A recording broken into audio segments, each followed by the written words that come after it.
नीमच में नारकोटिक्स और पुलिस अधिकारियों द्वारा अफीम व तस्करी के झूठे प्रकरणों में फंसाए जाने से आक्रोशित किसानों ने आज नीमच विधायक दिलीप सिंह परिहार की अगुवाई में बड़ी संख्या में लामबंद होकर डिप्टी नारकोटिक्स कमिश्नर के नाम एक ज्ञापन दिया।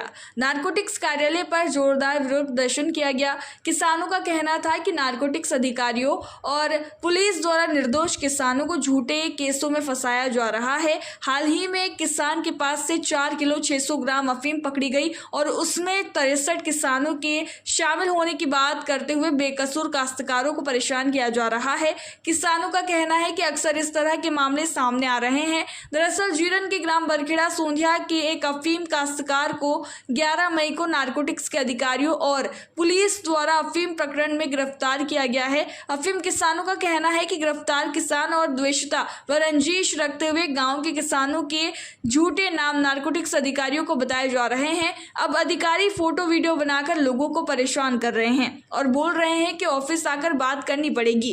किसानों का कहना है कि शासन के नियमों के अधीन कृषक अफीम काश्तकारी कर रहा है। इस तरह के झूठे केसों के चलते किसान काफी मानसिक प्रताड़ना का सामना कर रहे हैं। ज्ञापन में कहा गया है कि ये जो व्यक्ति पकड़ा गया है उसके द्वारा अवैधानिक कार्य किया जाता है और गाँव के बेकसूर लोगों का उसके द्वारा झूठा नाम लिया जा रहा है। आरोपी किसान द्वारा जिन किसानों के झूठे नाम लिए गए हैं वह सीपीएस पद्धति के अनुरूप कृषि कार्य करते हैं। ज्ञापन में मांग की गई है कि निर्दोष किसानों को अफीम व तस्करी के झूठे प्रकरण में जिन अधिकारियों द्वारा फंसाया जा रहा है उन अधिकारियों के खिलाफ वैधानिक जांच कर कठोर कार्यवाही की जाए। किसानों ने चेतावनी दी है कि अगर ऐसा नहीं होता है तो नारकोटिक्स के खिलाफ उग्र आंदोलन किया जाएगा। ज्ञापन देने से पहले जीरन क्षेत्र के गाँव चल्दू, माच्याखेड़ी, अरनिया, बोराना, बांसखेड़ा, सकरानी व अन्य गाँव के किसानों ने दशहरा मैदान से उप नारकोटिक्स आयुक्त कार्यालय तक नारेबाजी करते हुए पैदल रैली निकाली। ज्ञापन देने के बाद नारकोटिक्स विभाग के सुपरिटेंडेंट वीएस कुमार ने कहा कि इस मामले की पूरी गंभीरता से जांच की जाएगी। यदि कोई दोषी पाया जाता है तो उचित कार्यवाही की जाएगी। मुझे ज्ञापन अभी प्राप्त हुआ है, इसे उच्च अधिकारियों को अवगत कराया जाएगा और विधिनुसार कार्रवाई की जाएगी, इसकी निष्पक्ष जाँच की जाएगी। लगातार सीबीएन पर आरोप लग रहे हैं। आज विधायक जी भी यहाँ आए, लोग परेशान हैं क्षेत्र में। बता रहे एक 5 किलो अफीम के मामले में 64 लोगों के घर पुलिस जाती है सीबीएन। ऐसा हो नहीं सकता है, लेकिन अगर कहा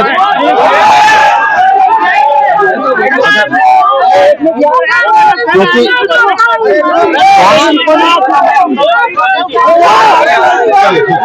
आप अपने ऊपर क्या पूरा मामला है? के आसपास के 5-7 गांव के किसान यहाँ एकत्रित हुए हैं।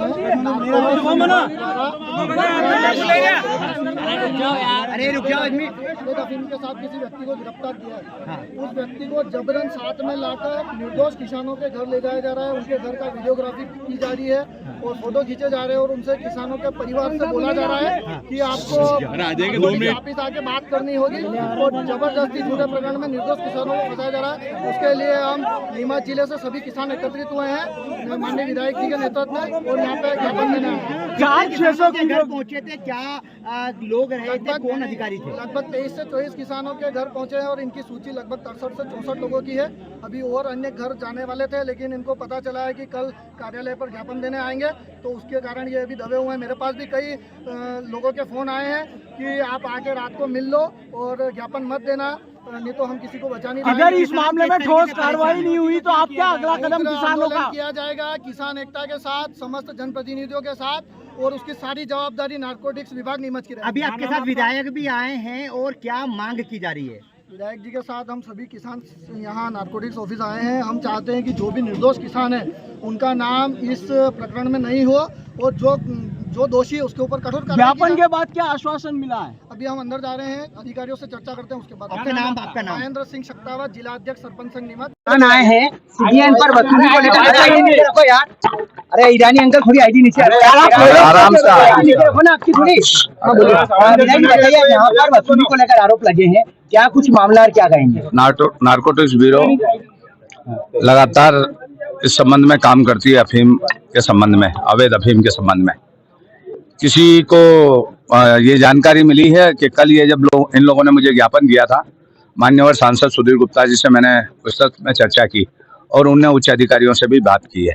आज हम देख रहे हैं कि नारकोटिक्स ब्यूरो के माध्यम से अनेक प्रकार के झूठे प्रकरण बनाए जाते हैं, उसके खिलाफ आज जनता में आक्रोश है और जनता के घरों पर जाकर उन लोगों ने दस्तक दी और उनसे ये कहा है कि आप हमारे घरों पे आओ और ऑफिस में आओ और फिर चर्चा करें। तो इससे स्पष्ट आता है कि उनकी नीयत सही नहीं है, इसलिए आज जनता में आक्रोश है। उन्होंने ज्ञापन दिया, हमने भी उच्च अधिकारियों से बात की है कि इसकी निष्पक्ष जांच की जाए और जो दोषी अधिकारी है उसके खिलाफ कार्रवाई की जाए। भाजपा सरकार है, ऐसे में आपको भी आना पड़ रहा है, आपके कार्यकर्ता और नहीं, लोग हैं, इसको लेकर क्या कहेंगे? हम जनता की भावना के अनुसार काम करते हैं। मैंने माननीय सुधीर जी, ये नारकोटिक्स का मामला था केंद्र सरकार का, माननीय सांसद जी से बात की, हमारे सांसद जी ने उच्च अधिकारियों से बात की है और मेरे मतदाता है, किसान है, हम किसान के ऊपर अन्याय होते हुए नहीं दे सकते हैं। केंद्र में नरेंद्र मोदी जी है और प्रदेश में डॉक्टर मोहन यादव जी है। लगातार इस तरह के मामले आ रहे हैं, लगातार किसानों की शिकायतें हैं। देखा जाए आक्रोश है कि 63 जनों के घर पे पहुंचे मात्र। हाँ, तो ये इसीलिए हम लोग, मैं स्वयं भी आया हूँ कि 63 किसानों को यदि अनावश्यक परेशान किया जा रहा है, मान लो 5 किलो किसी की अफीम है तो 63 जगह से तो वो इकट्ठी कर नहीं सकता है। तो इससे लगता है कि इनकी नीयत सही नहीं थी नारकोटिक्स ब्यूरो की, और बीच में भी इन लोगों में कई अधिकारियों पर कार्रवाई भी हुई है।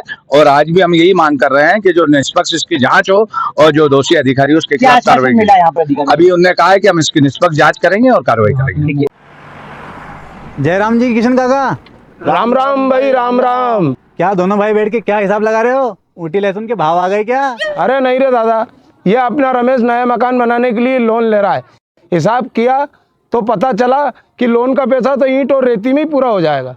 और अभी तो सीमेंट लानी है, सलिया लाना है और तो ठेकेदार को भी पैसे देने हैं। मेरे तो कुछ समझ में ही नहीं आ रहा कि कैसे बनेगा मेरा नया मकान। अरे किशन काका, कहाँ इन रेत, सीमेंट और लाल ईंटों के चक्कर में पड़ रहे हो? मेरी बात मानो तो अपने घर को बाबजी एएसी ब्लॉक से बनवाओ।